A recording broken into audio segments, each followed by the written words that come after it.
Tēnā koutou katoa. My name is Michael Baker. I'm really delighted to welcome you to the Friday Public Health Seminar. And we're really delighted to have Alexander Milne along today, Sandy Milne, to talk about the diagnosis of infectious diseases, the forgotten patient. And as many of you know, Sandy is one of New Zealand's most renowned laboratory scientists. He was at Whakatane Hospital for many years. He established a huge amount of research on hepatitis B, and his pioneering work led to the establishment of universal Hep B vaccination in New Zealand. He was a very effective advocate. I was actually working in the Minister of Health's office in that period, and Sandy really had a huge impact on the Minister and really was a remarkable health supporter and advocate for this program. So I'll hand over to Sandy now. And this is quite a controversial area of access or availability of laboratory services and the huge amount of reorganisation that's happened in the sector over the last few decades. So Sandy approached me about doing this presentation today, and we felt this was a very good opportunity for these issues to be discussed. And I'm hoping there are some staff from the laboratory services here at the local DHB who can also comment on the huge changes that have occurred in this sector and their implications for patient care in New Zealand. So over to Sandy. Thank you very much. I'll grab this. I have to tell you now that the hepatitis B problem is very serious, but this is far more serious. The hepatitis B problem has been fixed. Kiddies are getting vaccinated. There's a large number of hepatitis B carriers out there in the population. Treatment's very poor, but with time, it'll disappear as a problem. This is different. We haven't even started, or we're confronting, but not very successfully, the fact that very shortly we're going to be exiting the era of safe and reliable antibiotics. I think that we're doing badly in New Zealand. We could do better. In fact, I assert that we're doing very badly. We should be doing much better, even for the problems we've got at the moment. We've got very poor, in my view, poor lab service, and I provided a better one 40 years ago for some of the conditions I'm going to describe. I trained in Aberdeen in Scotland as a lab worker, and I came to here in 1965, went to Thames, and then went to Whakatane and ran the lab. We dealt with all the population's work. I'm talking about the GP as family doctor, hospital, and outpatient work, also the public health work, it's water testing and so on. We did this with a very tight staffing, and we were audited and came out very well. And then, of course, the private labs moved in. I don't think I need to explain much about the hepatitis B issue because it's all documented and it's in the past.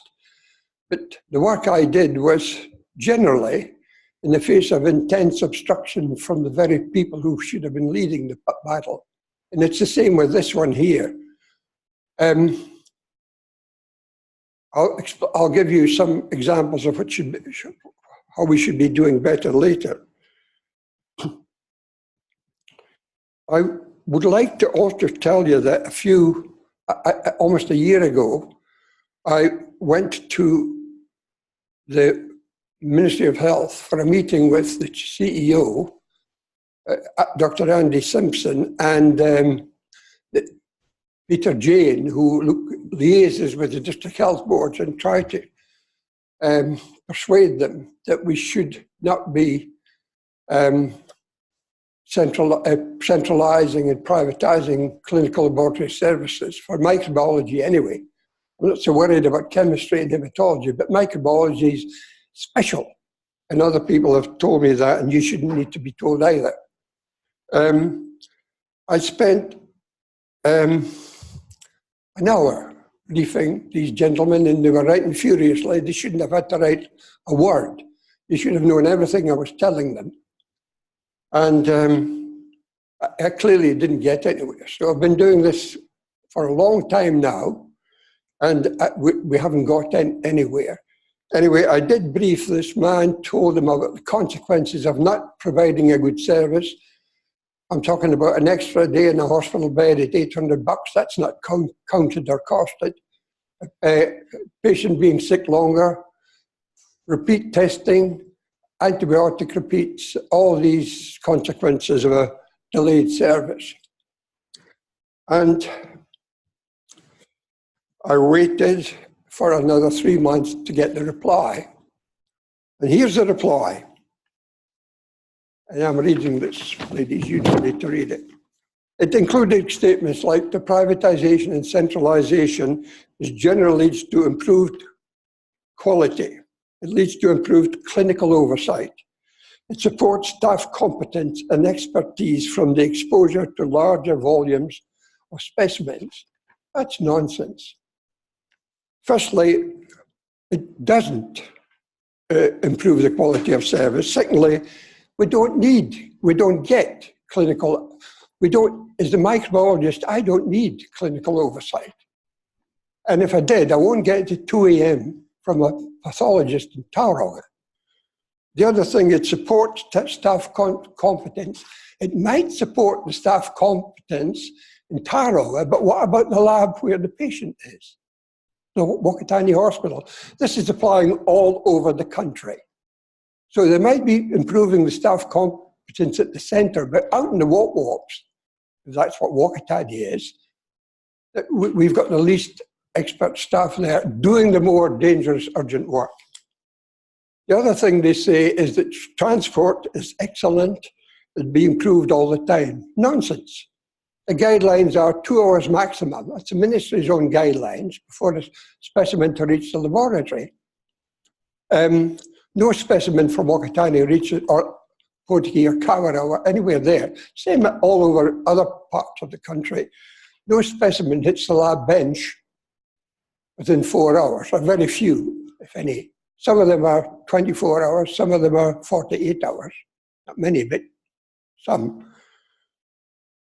At this point, I'm going to read something to you, and I'm just curious to know your response. The Whakatane Beacon, whose editor at the time was a Mark Longley, I don't know if anybody remembered the name, his daughter had just been murdered in London. And he was commuting from New Zealand to London for the trial. He asked some questions of the District Health Board. And one of them was, please tell me backed by some kind of evidence how long it takes to transfer specimen samples such as feces and urine, which must be analysed as soon as possible from a patient in Whakatane or Potiki or Kawara to Tauranga. And the reply was this. And this reply was included in a 131-page reply, which was intended to suffocate the editor, which it did in this particular case. Their answer was, the premise of this question is incorrect. That is, samples must be analysed as soon as possible after provision by a patient. Feces and urine samples which cannot be cultured promptly need to be preserved. This is typically by refrigeration. Other specimen types use transport media. Once refrigerated, the specimen is valuable for analysis by culture for up to 48 hours. This allows ample time for transportation. I'm just waiting for somebody to say, my God. They've forgotten the patient, haven't they? The patient's sitting there waiting. 48 hours before it even gets seen is a disgrace. It shouldn't be allowed. And it wouldn't be allowed in any of the labs I've been to overseas. I was going to ask Brodie or Madeline. No, I was going to ask her to read this. This is from, I've been distracted or bullied by Michael, may I call you Michael? I've been bullied by this gentleman into not reading this whole item. It's a backgrounder. It's showing how Whakatane Hospital Laboratory was hijacked by a private laboratory in Tauranga. right? Now, you all know, I'm sure, that there are too many private laboratories in this country. For-profit labs are bad for medicine. It's all right for selling fish and chips, privatisation, but not for healthcare.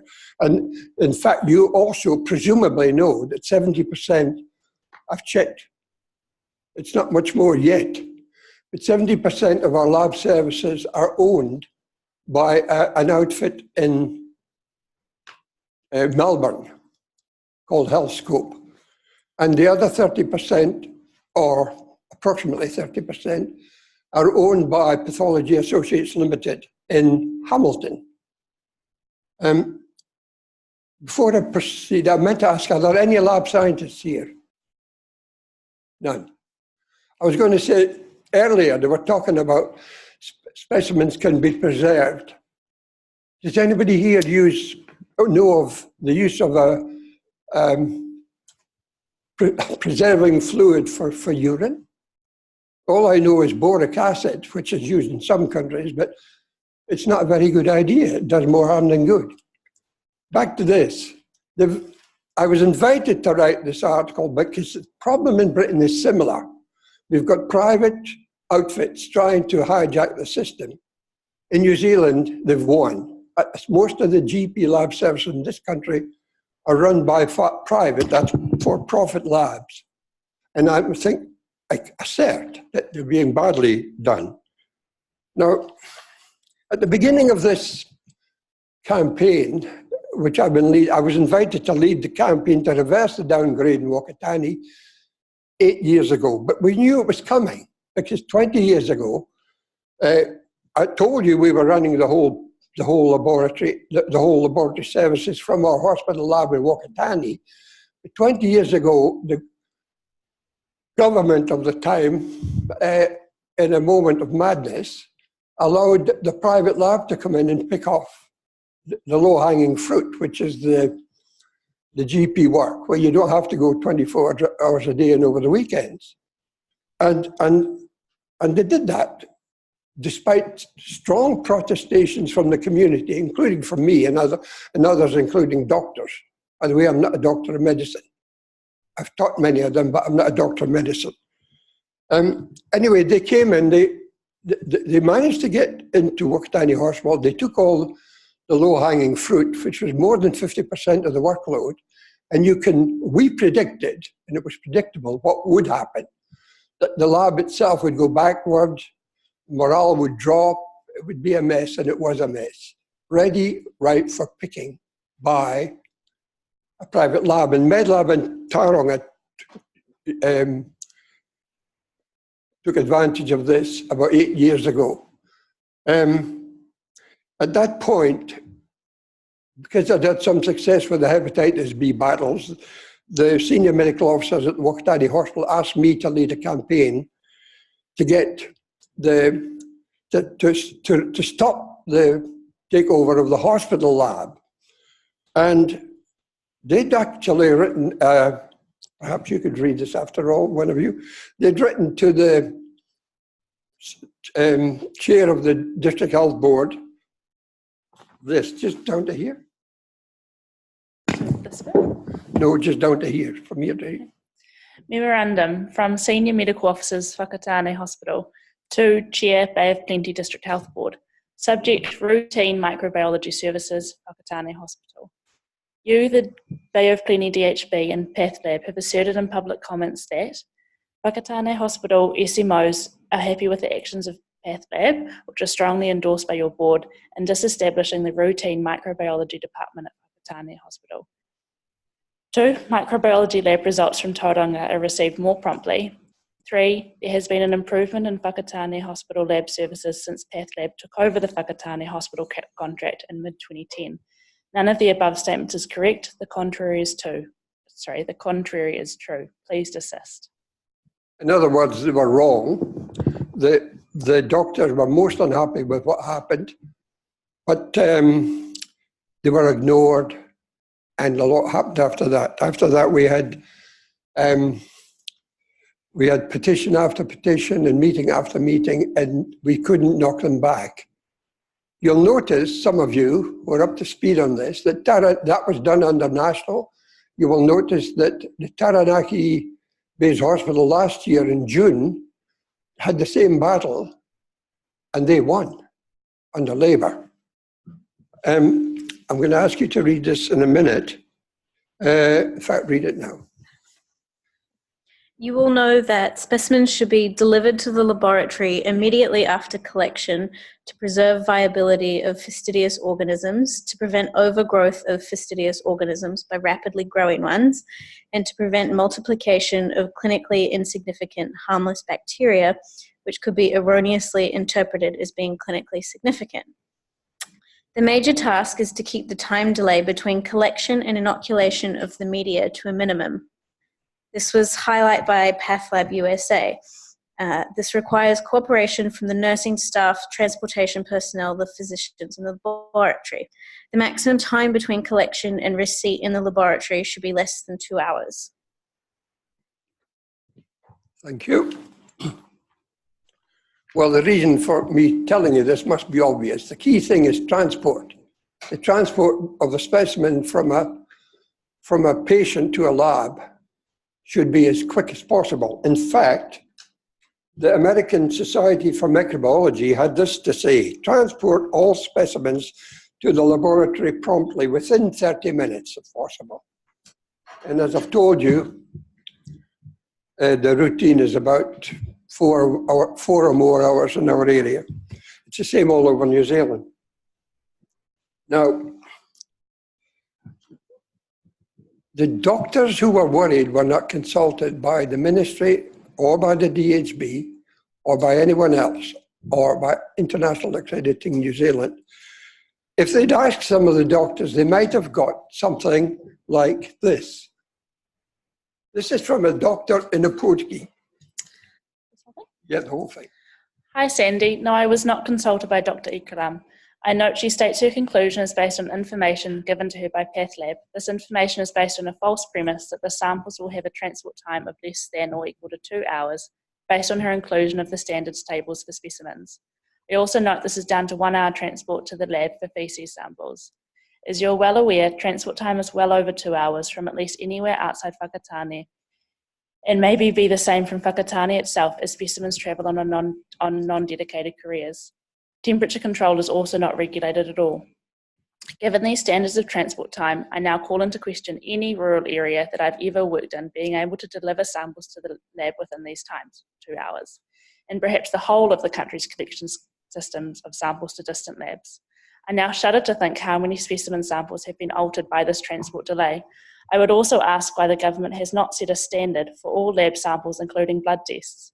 Over 21 years in rural general practice, I've literally had hundreds of lab samples rendered useless by transport delays and either had recollection or resulted in transport of patients to local hospital for specimen taking and reviews, which might further cost the taxpayer. It appears, from at least this information Dr. Ikram has provided on transport times, that she has missed the obvious by a landslide and may need to visit and travel outside of a city to see how long samples take to get to labs, and she has unearthed a huge national problem. Can any of us now trust the results we are getting from labs when transport time and temperature exceed recommendations? This is now a national issue, it seems. You get the point. If a woman if you squat over a bedpan or something to produce a specimen, or get a tube stuck in somewhere or a swab stuck in somewhere, and the specimen doesn't get to the lab on time simply because it's been privatised by for-profit laboratories, then we're in trouble. Anyway, are you getting the message? No, thank you.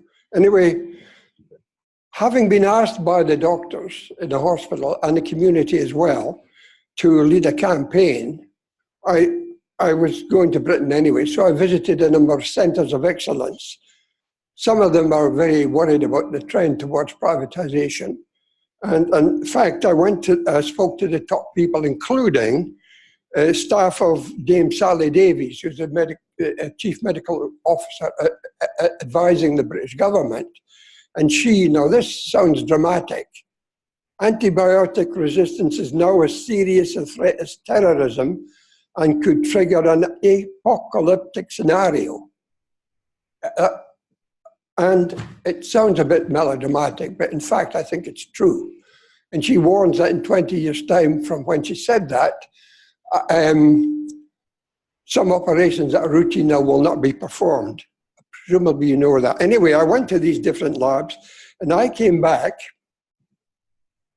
from Britain and having consulted people in America and Australia, and reported back to the doctors who'd asked me to lead this thing.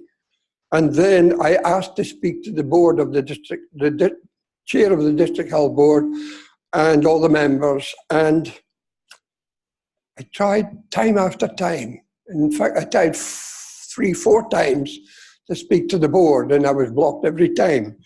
Then I got this. See below, this came out of the blue. See below, he's not going away, is he? This is how it was written. Let's discuss tomorrow. I have no intention of having him speak to the board. Need to formulate an official reply, an on-board meeting. She mistakenly sent it to me instead of the CEO. That's the chair of the board. And that's what I was dealing with. And then there's another one where I'll move on because I'm being watched by this gentleman down here. The fact is, the Ministry of Health has got over 1,000 staff. Are any Ministry of Health people here? None.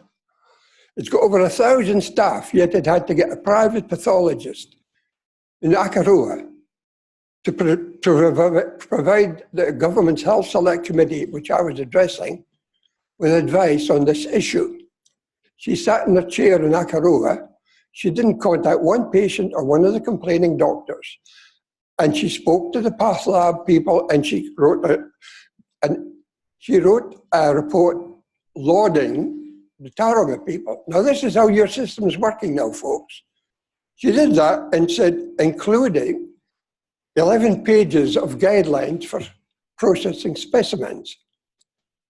Unfortunately for her, she didn't realize that every page contradicts what she was saying. All the specimens should be, 15 minutes. My rule was to get that swab onto that plate, a culture plate, before the patient got back home. And that's good practice. Some specimens must be dealt with within 15 minutes. Transport media are just an apology for doing it right. The fact was that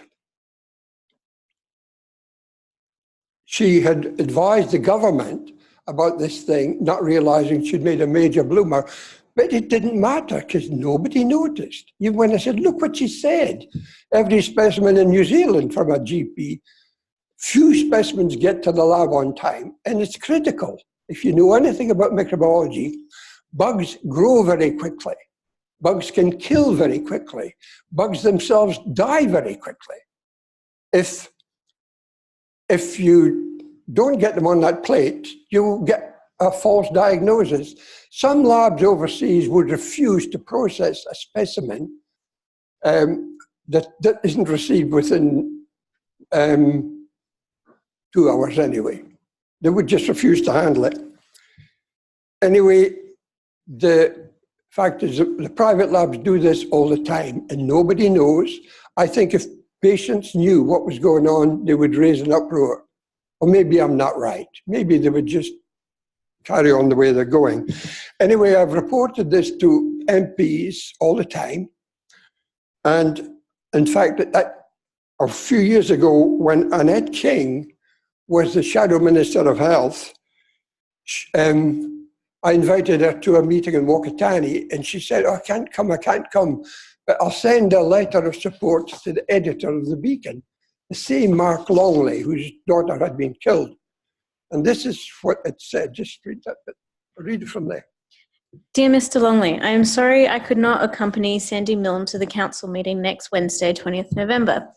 To date, there have been very unsatisfactory responses from the Bay of Plenty DHB and the Minister of Health regarding the length of time it takes for specimens collected from patients in the Eastern Bay of Plenty to get to the lab in Tauranga. According to public information, transport delays should not exceed 2 hours at the very latest. It appears that none of your specimens reach Tauranga within 3 or 4 hours, and that many take twice as long.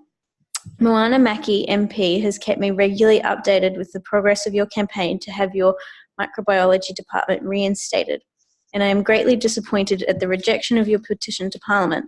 I understand that over 4,000 people signed your petition, a huge response, including doctors and a past mayor. I would like to point out that none of the opposition parties agreed with the government's actions. I am concerned that the quality of the microbiology service for people of Eastern Bay of Plenty does not appear to meet expected standards, such as those presented by the Ministry of Health to Parliament's Health Committee. And I now hope that this quality of service does not apply elsewhere in the Bay of Plenty DHB. Also, it is now clear that informed debate is being closed down. I urge the Whakatane District Council and Eastern Bay of Plenty communities to support Mr. Milne in his efforts to get a better deal for local people. It got us nowhere. It didn't get published. I'm skipping things that are probably interesting, but I'll give you the headline here. In Canada, the effect of for-profit laboratories on the accountability, integration, and cost of Canadian health care services. It's more expensive, and there's no accountability, and there's a lot of material that should be public, but isn't. Now, I've turned to the issue I raised earlier. 70% of the lab services are for GPs in this country are provided by offshore providers who make a profit. It's taxpayer funded, as you know. It's not a private enterprise. It's a taxpayer funded lurk. I've got a list here of the different labs operating in New Zealand. About a dozen outfits for a population of 5 million. It's crazy. We should have a national coordinated program instead of this free-for-all where lab wars, I mean, they're all squabbling over who gets to do the poos and the peas. It's disgraceful. This is a Canadian doctor who was here last month, and he checked over what was going on, and he said, what is striking to me is the ability to provide comprehensive healthcare in New Zealand is impaired and perhaps being eroded further by the privatisation of laboratory services and other private physician services. And there's other stuff here which I could entertain you with. But I'm going to give you an example.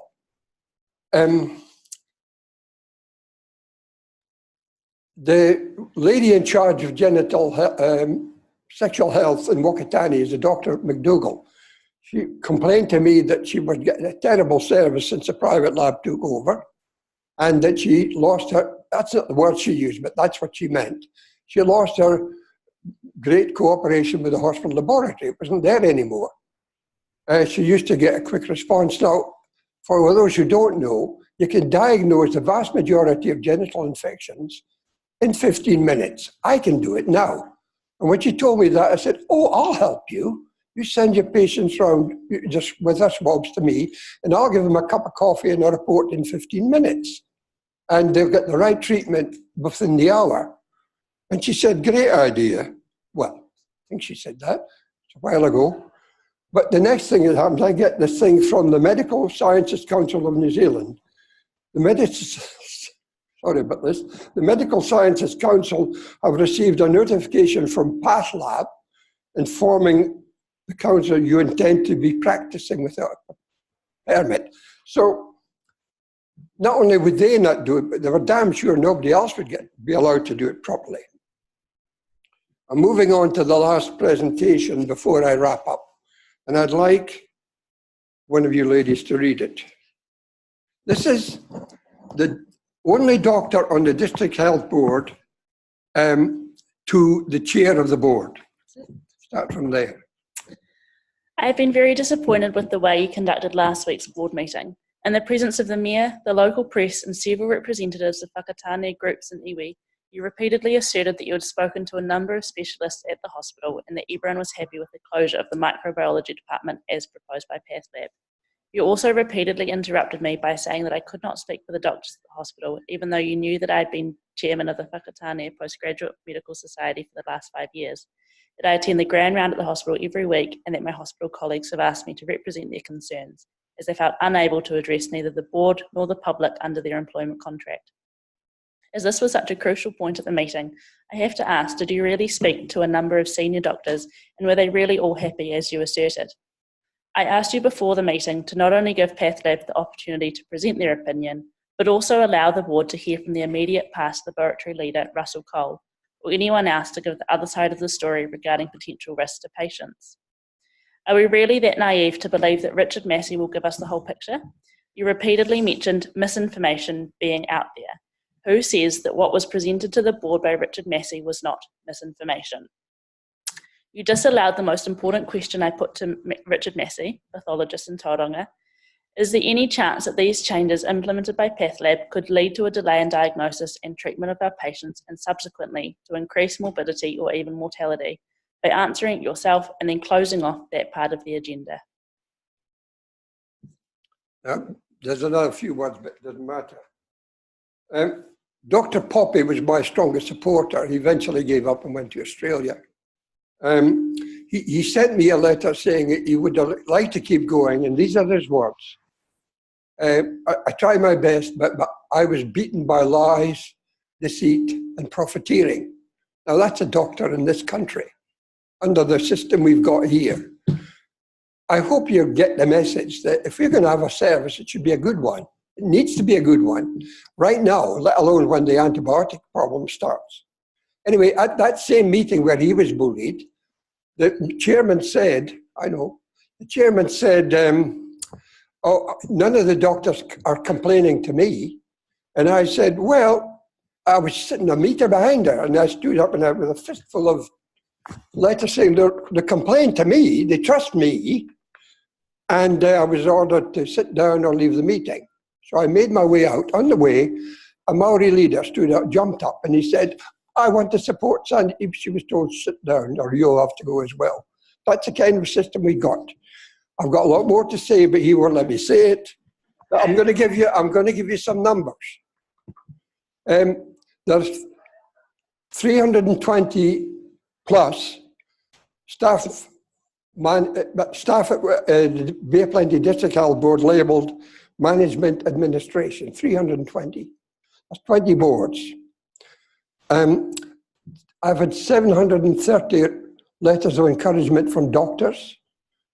I've sent 10,500 emails and received 8,500. I've spoken to doctors and others 40 times, and I'm getting tired. A lot more. I'm getting tired. But over to you.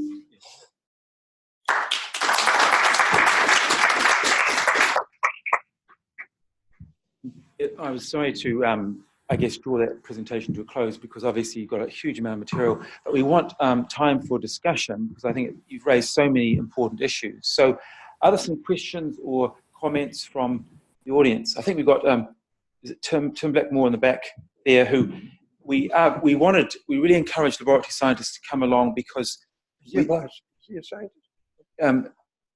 Yes, I mean a microbiologist and ID physician. I do, okay. Good. Okay. Firstly, I want to acknowledge the great contribution that Sandy's made to hepatitis and diagnostics in his day in New Zealand, but I'm a microbiologist and infectious disease physician. I work locally, but I've done the IANS assessments at times for the Tauranga laboratory. And I think I need to make a few points rather than arguments. Firstly is that this is a lot to do with the number of DHBs that we have and whether local populations feel they're well serviced, and it's balancing politics and finances. And obviously, the more DHBs there are, the more populations that you have that have strong feelings about their population. This laboratory has been outsourced. So I work for the evil empire of HealthScope, but I also work for the DHB, so I'm schizophrenic. And one of the chief reasons that was done is that the labs, hospital labs were getting run down, and the DHB was unable to raise the capital to redevelop the laboratories. So they calculated that they'd save around $10 million over the life of the contract, which is 5 years. And so that's that much money released for other purposes. Whether those dollars are true, I don't know, but obviously the DHB, I wasn't particularly keen on being sold off, but in fact the new laboratory works fine and it's better managed than the old laboratory. And if it's freed up some money for other things to be done, then as a taxpayer I can't complain. The point that Sandy was making about bugs drying in transit, well, that might have been true in the old days when we didn't use transport media and so on. And most bugs are actually really hardy, which is why they infect us. They don't die that easily. And so the viability in Amy's transport media and so on and so forth is actually good. So because we've regionalised our lab, we've done the same thing. We've closed the HUT microbiology service. A lot of these principles that Sandy was espousing, in fact, lobbied down here as well, very carefully considered by the people working in the labs, myself included. So none of these concerns are ever dismissed. It's just whether ultimately they can be satisfied.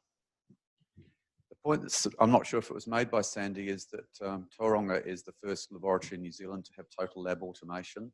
So that means that the microbiology works around the clock. The turnaround time is at least 12 hours, 24 hours quicker, and they have 24-hour staffing of the laboratory now. So any loss in transit is made up for in the laboratory.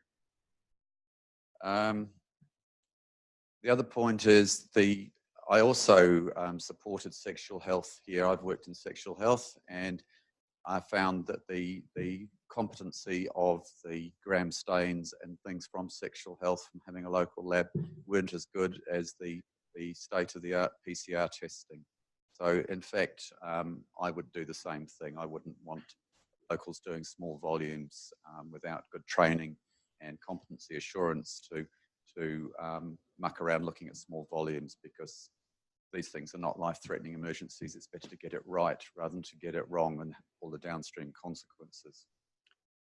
And then the final point is that the centralisation of lab resources is a lot to do, and with total lab automation, is a lot to do with how easy it is to attract and retain competent staff who maintain their competency. And it's becoming increasingly a problem as labs have more and more automation, more and more molecular testing. So some of the old skills actually now have to be concentrated, because the whole of New Zealand, we find it hard to find a good parasitologist now, but we've got very good PCRs and things. And if we don't know what we're doing, we send it to Australia. So I think those are the comments that I can't argue individuals feeling aggrieved, but as a pathologist overseeing clinical services, we're responsible for them. We take that responsibility seriously. So I've heard Sandy before, and I think a lot of this is lobbying now rather than true patient safety.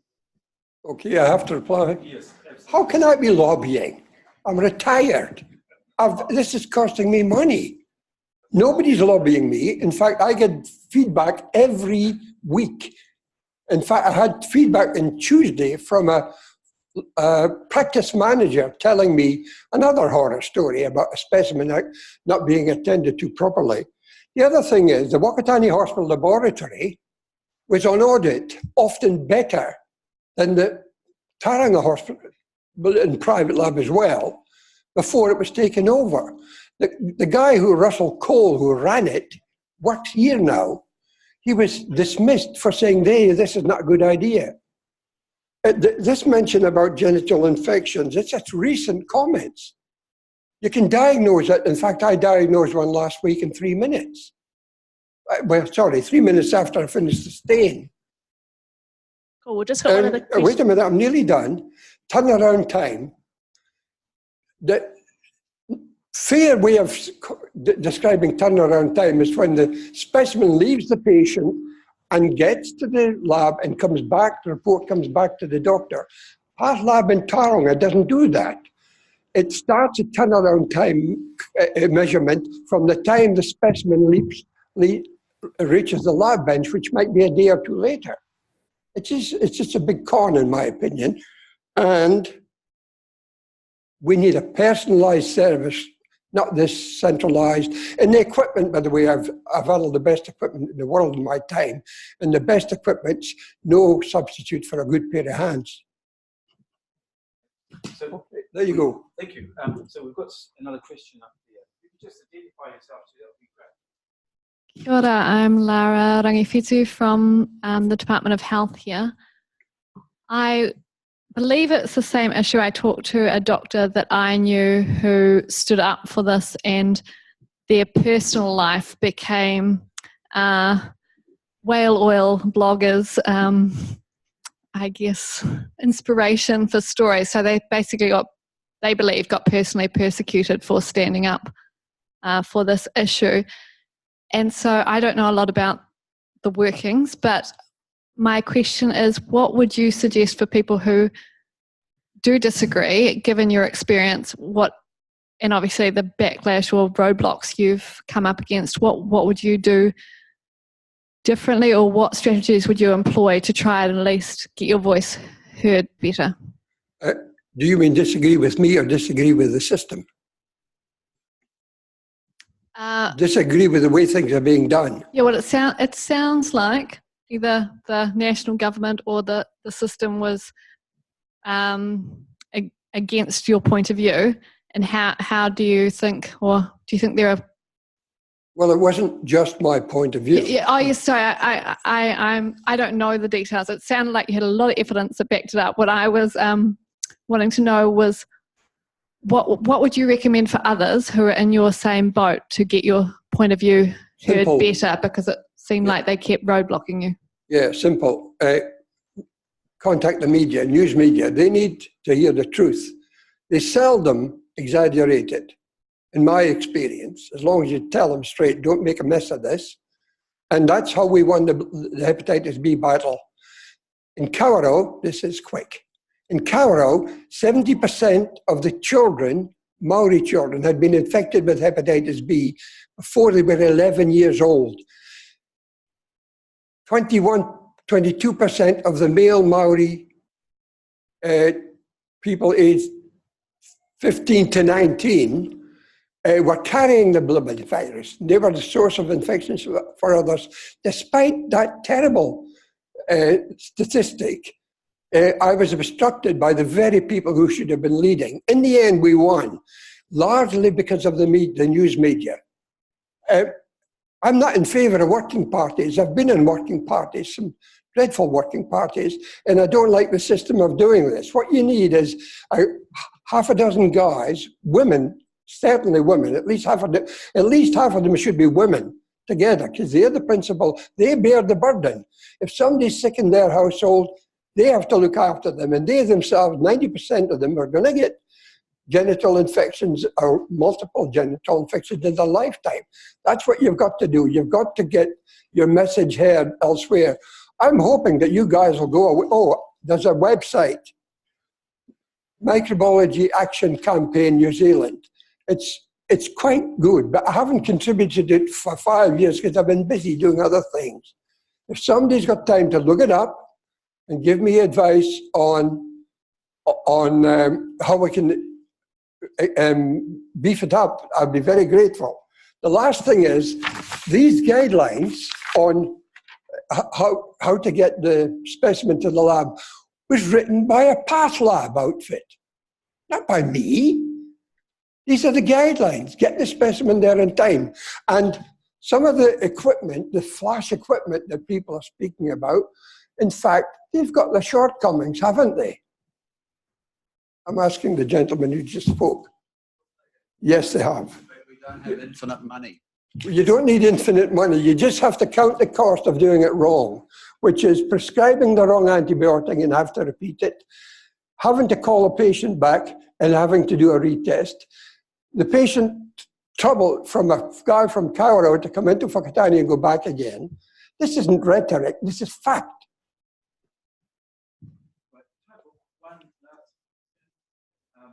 Particularly from people who are in the laboratory field, if there are any experiences with the issues that Sandy's raised. Does anybody here think I've made a balls up today? Does anybody disagree with me apart from the gentleman at the back? Because I've come a long way at great expense to do this. Can I just, oh, sorry, Aisha Vera, Infectious Diseases physician. Did I understand correctly that you were describing the change from a laboratory without pathologist oversight to a system that did bring pathologist oversight, which are the group of trained professionals with a clinical training as well as laboratory training? Was that what happened with the lab changes you described? And if so, wouldn't that be a benefit? No, that's never been an to issue patients? because we seldom need clinical oversight. If I needed it, I would probably contact somebody in Australia if it was the wrong time, or even Scotland or America. In fact, I can't recall needing I was a microbiologist scientist. You're a microbiology clinician. I seldom, if ever, it's difficult for me to recall ever having needed advice. And it certainly wouldn't get it to 2 in the morning or 3 in the morning. In other words, let me get back to the point. The best clinical medical laboratory scientists left Whakatane Hospital. There's nobody there left. So the urgent stuff that comes in has to be dealt with whoever's there at the time. So they might be building up expertise in Tauranga and the bigger cities, but the communities outside of the main centres, they're the victims. The patients are the victims. But you're leaving out the fact, Sandy, they've put in a rapid molecular diagnostic so they can now diagnose viruses and meningococcal things. That's a given. That's understood. That's understood. I mean, well understood. But when the specimen doesn't get... That's now in Whakatane. When the specimen, not just Whakatane, other centres have had support from other people. When specimen gets taken in a Saturday morning, it misses the 12 o'clock collection and is not done till Monday morning. Don't tell me that's quicker. Anybody else? Thank you for coming, folks. Yes.